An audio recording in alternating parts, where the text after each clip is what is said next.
दोस्तों, आज हम कल जहाँ तक पढ़े थे उसके आगे पढ़ेंगे।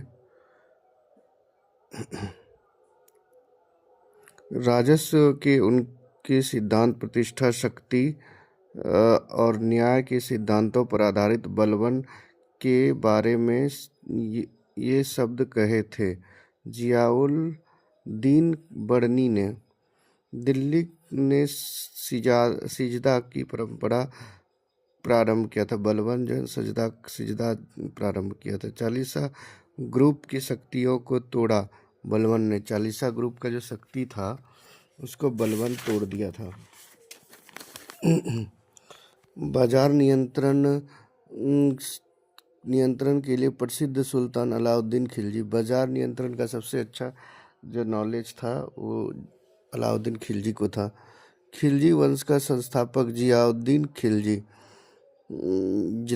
खिलजी दाग और हुलिया की प्रथा प्रारंभ किया था। अलाउद्दीन खिलजी ने वह सुल्तान जिसने अलाई दरवाजा का निर्माण करवाया। अलाउद्दीन खिलजी सल्तनत काल में सार्वजनिक वितरण प्रणाली प्रारंभ की। अलाउद्दीन खिलजी ने स्थापत्य काल में गुंबद को आधार प्रदान करने के लिए सबसे पहले भित्ति मेहरवा प्रणाली का प्रयोग किया था।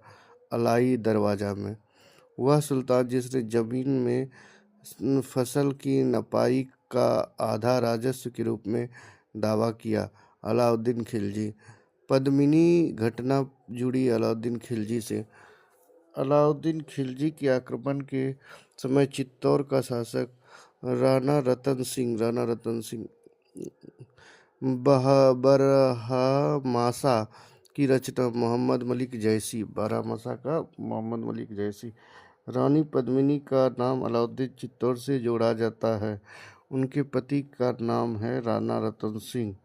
अलाउद्दीन खिलजी के प्रसिद्ध सेनापति में जिसकी मंगोलों के विरुद्ध लड़ते हुए मृत्यु हुई, जाफर खां। अलाउद्दीन खिलजी द्वारा द्वार समुद्र के विजय के लिए नियुक्त किया गया था मलिक कफूर को। अलाउद्दीन खिलजी के आक्रमण के समय देवगिरी का शासक रामचंद्र द्वेष खुद और मुकद्दरों को इस हद तक पदावनत कर दिया कि उनकी स्त्रियों को मुसलमानों के घरों में काम करना पड़ा। अलाउद्दीन खिलजी बहुत खराब शासक था। खलीफा की शक्ति का विरोध किया अलाउद्दीन खिलजी ने। वह सुल्तान जिसके शासनकाल में खालसा भूमि अधिक पैमाने पर विकसित हुई। अलाउद्दीन खिलजी